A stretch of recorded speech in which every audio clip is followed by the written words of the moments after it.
time to die!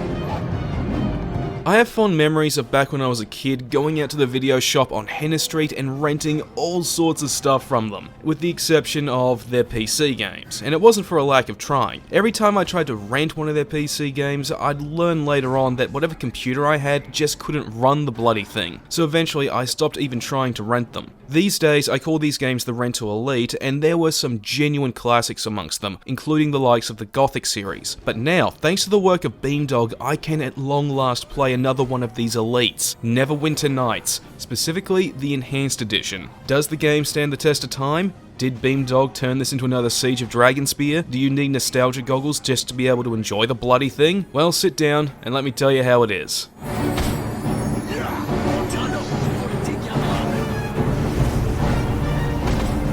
Originally, this was made by BioWare back in their heyday, and while story is a very important aspect of it, compared to what they made after this, its story doesn't hold up like it used to. The city of Neverwinter is being ravaged by a plague called the Wailing Death, and what does the city opt for to find a cure? Recruit a bunch of random adventurers and let them loose to fight the plague.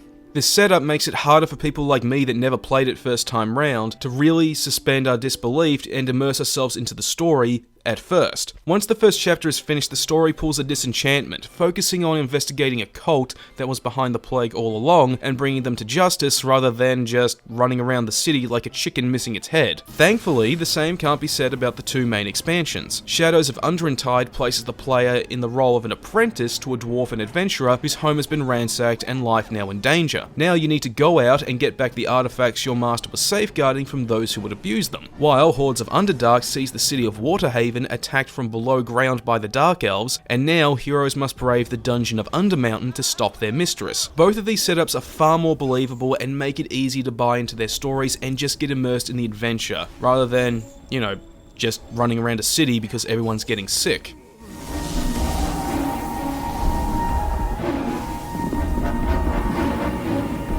Gameplay, on the other hand, is practically identical to the likes of Baldur's Gate or the more recent Tyranny. Dialogue and character interactions are primarily portrayed through readable text, and combat and skill checks are determined by invisible dice rolls. Considering the game is in early 3D, you'd be forgiven for thinking that this means the gameplay doesn't pass the test of time. If anything, the 3D space allows for more varied and accurate character controls, and getting up close and very personal with the environment as you explore. The only aspect of the gameplay that doesn't hold up and can make the game boring at times is the combat. See, I absolutely hate auto-combat systems in 3D games. I know back in the day it was the best way for developers to adapt the dice rolls of tabletops that determined combat, but my God, is it dull. And it's the reason I almost put down KOTOR 2 and Dragon Age Origins. You're in the middle of an epic battle, with barely any health, and getting by just by the skin of your teeth.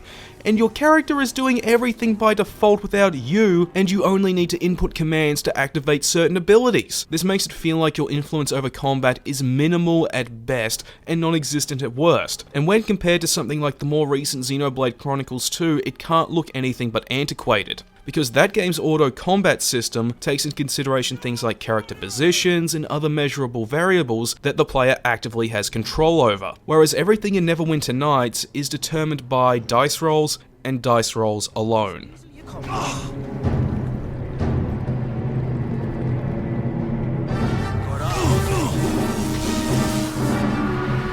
Graphics look really nice with the facelift Beamdog gave the game, but isn't to say this is now the fantasy answer to Crisis. This is a case of polishing a turd. It may look shinier and prettier now, but at the end of the day, it's still a turd. Texture work looks great with bump mapping and is accompanied by some solid dynamic lighting which really complements the more immersive moments and really draws you into the game. There are also some nice little details like hair and clothing on character models moving like they're blowing in the breeze, and there's even support for 4K resolutions and a slew of graphical adjustments in the options menu for modern monitors. These improvements though are only hampered by the limited 3D rendering of the time, a limited draw distance, and an abundance of fog, which do add to the atmosphere of some of the more horror-fueled and outdoor areas, but the majority of the time it's a persistent reminder of the game's age. But this is something that's forgivable, as it's just something that's hardwired into the game's DNA.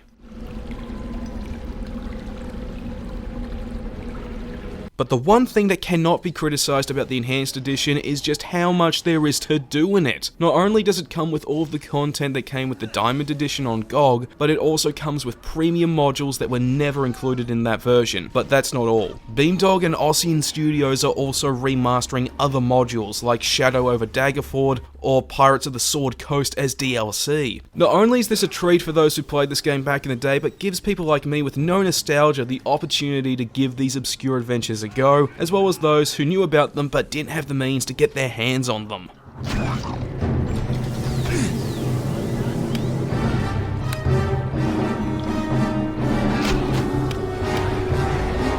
Whether you played this back in the day or never got the chance, the Enhanced Edition is the perfect opportunity to experience one of the first fully 3D RPGs. Just don't expect an amazing time with it. For better and for worse, it plays just like it did back in 2002, and not even nostalgia can compensate for what are now some antiquated mechanics and graphics. There are still fun adventures to be had with it, but they are not for everyone.